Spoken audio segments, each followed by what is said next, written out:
বৈষম্য বিরোধী ছাত্র আন্দোলন এবং অতঃপর সরকার পতনের পরে যে উদ্ভূত পরিস্থিতি, এখানে এইচএসসি পরীক্ষার যে কয়টা পরীক্ষা বাকি ছিল সেগুলো বাতিলের দাবিতে এইচএসসি পরীক্ষার্থী ২০২৪ এর ছাত্রছাত্রীরা সচিবালয় ঘেরাও করেন এবং সচিবালয়ের ভিতরে ঢুকে পড়েন।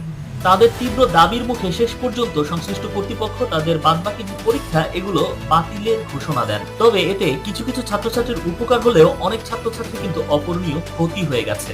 ইতিমধ্যেই জানা গেছে যে চলতি বছরে এইচএসসি পরীক্ষার বেশ কয়েকটি বাতিল হলেও এখন আর অটো পাস পাবে না কোনো শিক্ষার্থী। অর্থাৎ যে কয়েকটি পরীক্ষা অনুষ্ঠিত হয়েছে এর মধ্যে যদি কেউ ফেল করেন তাহলে তাদের রেজাল্টে ফেলই আসবে।